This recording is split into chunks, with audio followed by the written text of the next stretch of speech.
Mga anak daw ang dapat naglilibing sa mga magulang. Kaya bangungot para sa inang si Zenaida nung nabalitaan niyang ang anak niyang si Clet na naka-admit noon sa ospital, namatay sa TB o tuberculosis at pneumonia. Wala na talaga akong pag-asa. Patay na talaga siya. Hinawakan niya yung kamay, ma'am. Wala na siyang pulso. Malamig na yung kamay niya tapos nag-itim. Kaya si Zenaida, nakakauwi lang noon sa kanilang bahay, inihanda na ang burol ng kanyang anak. Nagsabi siya sa akin, pag namatay siya, hindi magpabalsamar. Nag-prepare talaga kami na mabilihan siya ng magandang kabaong.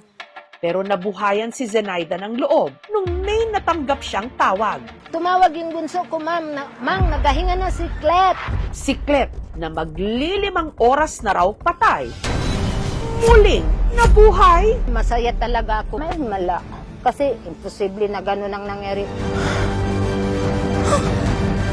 Comeback is real.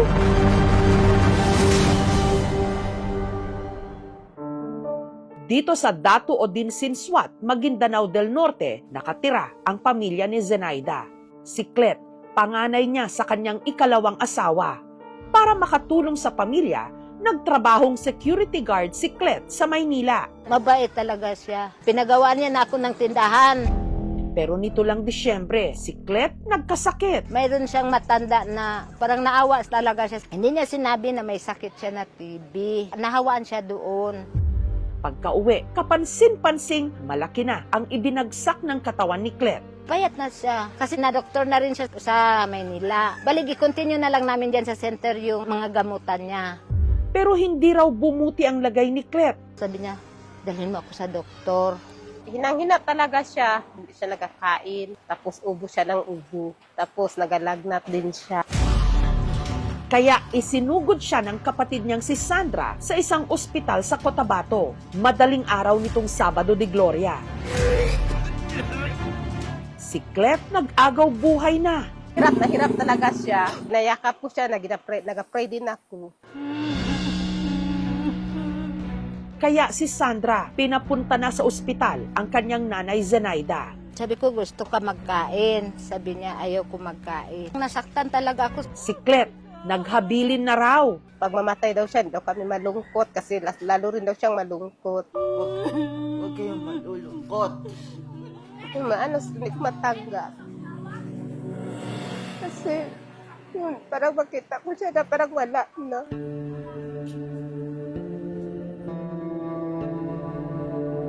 Hinawakan po ng asawa ko yung kamay, ma'am. Wala na siyang pulso. Malamig na yung kamay niya tapos nag-itim. Tapos yung ano niya dito, wala nang dugo. Wala na talaga. Lord, ikaw na lang ang bahala. Wala na talaga akong pag-asa na. Patay na talaga siya. Na-shock talaga kami. Tumakbo kami agad pumunta dito. Siyempre, nagkikuhan kami sa nanay niya. Auntie, anong nangyari? Si Zenaida, agad na ngang inihanda ang burol ng anak. Bilihan na lang natin siya ng kabaong. Sabi ng kapatid niya, opo, ibenta ko yung kambing. Pero sa kalagitnaan ng kanilang pagluluksa, halos 5 oras mula nung si Clet ay nalagutan daw ng hininga. Tumawag ang isa pang anak ni Zenaida. Mang, nagahinga na si Clet. Si Claire, akala nila noon, patay na. Muli raw, nabuhay. May mala. Kasi imposible na gano'n ang nangyari. At para patunayang hindi lang ito kwentong barbero ang napabalitang namatay ng si Clet, humarap sa aming team. Wala na po akong nararamdaman. Hindi ko po alam kung patay na ako kasi ang ramdam ko tulog na ako. Ang di umano patay na muling nabuhay sa Maguindanao, ibubunyag na ang mga nakakikilabot na nakita niya umano sa kabilang buhay. Maputing-maputi po siya. Pag ganito po yung buhok niya, pinakita niya sa akin yung kung ano ang ganap sa langit o ano-ano ang impyerno. Sa aming pagbabalik.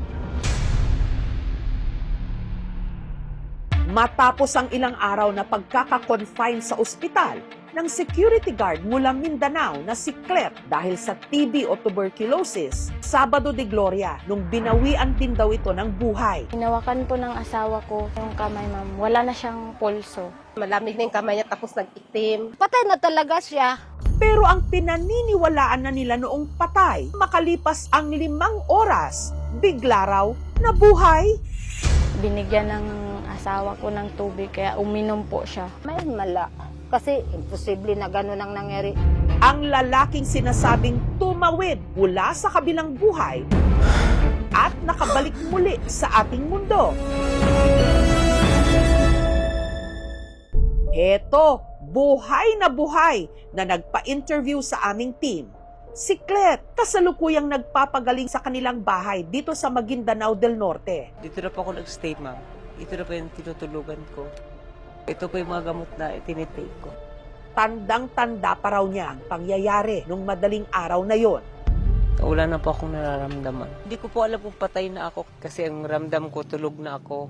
Kwento ni Clet, sa loob daw ng 5 oras na siya'y namatay, meron di umano siyang nakausap sa kabilang buhay. Maputing-maputi po siya. Pag ganito po yung buhok niya. Mataas po yung buhok po. Lahat po siya puti po. Sabi ko sa Panginoon, Lord, bigyan mo po ako ng pangalawang buhay. Sabi niya, sige anak, kung bibigyan kita, sabi niya, lumaban ka. Meron pa daw akong dapat gawin dito sa mundo. Iinganyo ko na yung mga tao na magbalik loob sa Kanya. Pinakita niya sa akin yung kung ano ang ganap sa langit o ano ang impyerno. Sabi niya sa akin, panalo ka na anak. Si Clet, dati palang server sa simbahan. Nakapunta ko ng Manila, parang nakalimutan ko na siya. Kaya yun. Kaya ngayon magbalik loob naman ako sa Kanya. Pasalamat din ako kay Lord, kay unti-unti na rin siya nagkakain. Masaya talaga ako, ma'am. Parang naabot ko rin yung langit. Oh. Yung mga nangyari sa kanya, hindi ko talaga makalimutan.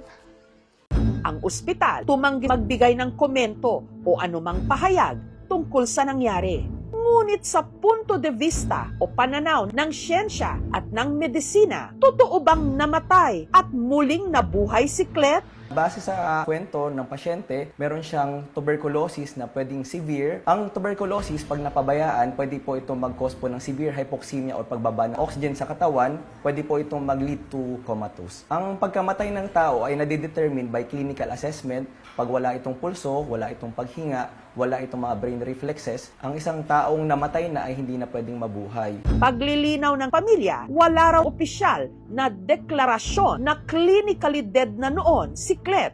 Alam po ng doktor na inatake siya ng malala. Wala ma'am kasi wala man mga doktor doon. Mga nurse lang. Yung wala na siyang dextrose, nagpunta ako, sabi na puntahan lang nila. Sa yung nangyari sa anak ko, totoo talaga yun. O hindi gawa-gawa lang. Hindi binibiro ang sinasabing kamatayan. Ang tuberculosis ay isang bakterya na sanhi ng Mycobacterium tuberculosis. Ito ay nakukuha sa pamamagitan po ng droplets or via airborne sa isang tao na may sakit din na TB. Ang mga simptomas ng tuberculosis ay ubo na 2 linggo, pagbaba ng timbang, lagnat, at minsan pagduduran ng dugo pag severe na ang sakit. Hindi po dapat ito katakutan. Pwedeng makuha ang mga gamot sa mga health center ng bawat barangay. Usually, 6 months ang gamutan nito. Ang turo ng simbahan dito, when a person dies, base sa pagtataya o pagtuturo ni St. Thomas Aquinas, doon lamang niya makikita ng buong-buong Diyos. If it is a life and death situation, mahalaga na ipagdasal talaga natin kung sino man yung pasyente at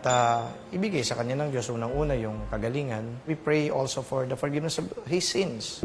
Si Clet, walang hanggan ngayon ang pasasalamat. Kung may sasabihin po ko sa Kanya, maraming salamat sa lahat ng binigay niya sa akin. Sa pangalawang buhay, hindi po nila masabing ang Panginoon ay haka-haka lang. Totoong-totoo ang Panginoon. Para kay Clet, binigyan siya ng ikalawang pagkakataon, hindi para muling mabuhay lang, kundi para maging liwanag sa iba. Dahil minsan, kailangan nating mamatay upang tunay na mabuhay.